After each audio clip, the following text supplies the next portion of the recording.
Ano po ba itong segment kong ito? Marami kasi sa aking nagme-message, araw-araw 'yan. Attorney, anong take mo dito sa issue nito? Attorney, anong take mo sa pangyayaring ito? Kaya gumawa na lang ako ng regular na segment para isahan na lang ang pagsagot ko. Okay, simulan na natin. Ha? Mga kabunyog, mga kababayan, matindi itong si dating Senador Sani Trillanes. Talagang anuhin na naman 'to, Ah, ano naman 'to, lulusubi na naman 'to ng mga DDS, vloggers, trolls, ano. Tinawag niya si Sarang Krongkrong, eh. Ha? Sabi ni Trillanes, krongkrong daw si Sara. Hmm, ha? Mga kabunyog, matindi 'yan. Alam naman natin ang ibig sabihin ng krongkrong. May diferensya sa pag-iisip o sa utak, ano? May ano, sira ulo kumbaga ano, krungkrung, may diferensya, may saltik, may sayad, yun. Sabagay marami namang tumatawag kay Sarang sa may saltik, may sayad, inday sayad nga ang tawag ng iba. Pero ito kasing si Trillanes, tinawag krungkrung daw, eh. Hmm, krungkrung ay, ano 'yan, medyo sabagay si Trillanes siya rin naman tinatawag rin naman siyang Trililing. Ha? Kaya may K rin naman si Trillanes na tawagin si Sarang Krongkrong kasi siya rin tinatawag din ng mga DDS. Si ano, si ano, Trililing, yun ang tawag sa kanya. O di tawag niya rin ngayon kay Sara, Krongkrong. Ha? Sabi ni Trillanes, hindi niya raw talaga ano yun, mapapayagan yan. Kaya gagawin niya daw ang lahat. Mangangampanya talaga siya ng todo. Basta't wag lang manalo si Sara Duterte sa pagka-presidente sa 2028. Ano daw bang mangyayari? Hindi niya raw talaga maisip anong mangyayari sa bansa natin pag si Sara ang presidente ng Pilipinas. Grabe daw. Eh, sabi ni Trillanes, ikaw ba naman? May ano yan eh, krung-krung yan eh. Hmm? May diferensya yan. Ha? Ano pa bang ano diyan? Marami daw nagsasabi na mga nakakakilala kay Sara at malapit dito na iba talaga ang bunong pag-iisip nito. Ha? Sabi ni Trillanes, ano naman 'yan? Malinaw naman talaga na may diferensya, eh, may sayad. Krong-krong. Oh, 'yun yung term ngayon ni Trillanes. Sigurado, ha? Galit na naman sa kanya niyan si Sara Duterte. Naghihintay na naman 'yan ng tiyempo. Hmm? Pero ano ito mga kabunyog, mga kababayan, si Trillanes din kasi talagang ginawa niya na 'yan ngayon na personal na advocacy niya na 'yan. Ngayon, naka-commit siya diyan. Sabi niya hindi nga daw siya tatakbo sa 2028, eh. Hindi daw siya hindi daw siya tatakbo sa national position. Maraming nagtutulak sa kanya senador. Pero sabi niya hindi, no, hindi na daw siya tatakbong senador. Kasi tutulong na lang daw siya kung sino yung kandidato na makakatalo kay Sara Duterte. Gagawin niya daw ang lahat ng ano, ng tulong na pagkampanya, talagang aktibo siyang kikilos mga ngampanya para hindi manalo si Sara.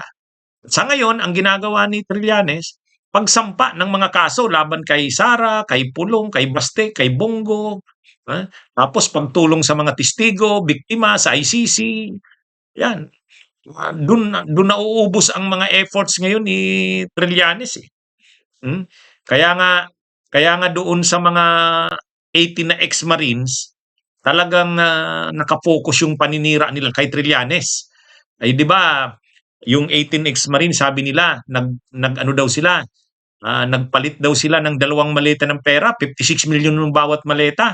56 million pesos pinalit nila, ginawang dollar. O kasi gagamitin daw ni Trillanes, isusuhol sa mga tauhan ng ICC na nag-investigate sa Pilipinas noon. $2 million daw ang binigay nila kay Trillanes, sabi ng mga ex-Marines. Kaya pinabulaanan naman ito ni Trillanes, kinasuhan niya. Kinasuhan niya sila Baligod, si Defensor, saka yung 18 na ex-Marines. Kasinungalingan daw yun. Tumutulungan niya siya sa mga investigador ng ICC, sa mga biktima, pero yung pagbigay ng pera, bayaran yung mga ICC, hindi daw totoo yan. Kaya kinasuhan ni Trillanes. Pero sabi ni Trillanes, lahat ng yan, yung ginagawa na yan ng kampo nila Baligo, Defensor at yung 18 na ex-Marines, para siraan yan ng ICC kasi nga itinaon yan doon sa confirmation of charges hearing kay Duterte. At para siraan din yung mga nagsusulong ng impeachment ni Sara. Kaya maniobra daw yan. Ang nasa likod daw ng lahat ng yan, pro-Duterte, yung kampo ng Duterte. Kasi talagang desperado na daw ang kampo ng Duterte kasi nga mai-impeach si Sara. Posibleng pag nakarating sa Senado, posible pa, sabi ni Trillanes, posible pang makonvict si Sara. Hindi na siya makatakbo, perpetual disqualification from holding public office. Kaya sabi ni Trillanes yan, desperadong hakbang na yan paglabas ng 18 ex-Marines na yan. Ha?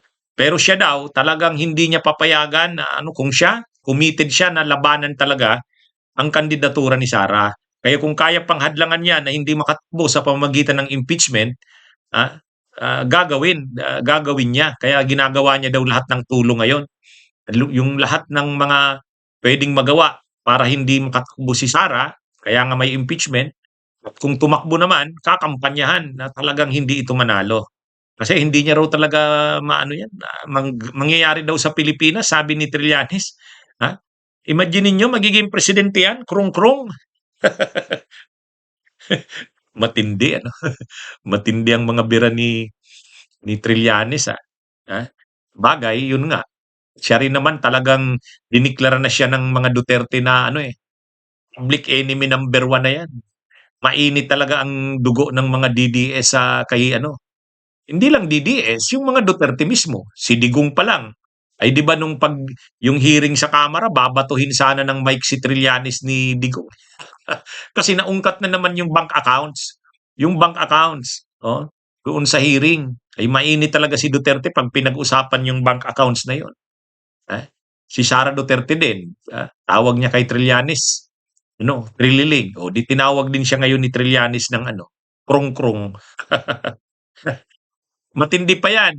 Sa interview ng 4 alas nila Ronald Llamas, tinawag na naman ni Trillanes Lucy. Pwede pa raw tawagin si Sara na Lucy. Ang ibig sabihin naman, hallucination. Nag-hallucinate daw. Kaya, ang tawag niya daw kay Sara, Lucy. Hindi rang krong-krong. Anyway, lalong iinit nito ang mga DDS. Bunyog, bunyog, halikan na kasama ka. Bunyog, kapag buklod ay may pag-asa. Luzon, Visayas, Mindanao, isa ang pananaw. Sa bagong Pilipinas ang bunyog isisigaw. Bunyog.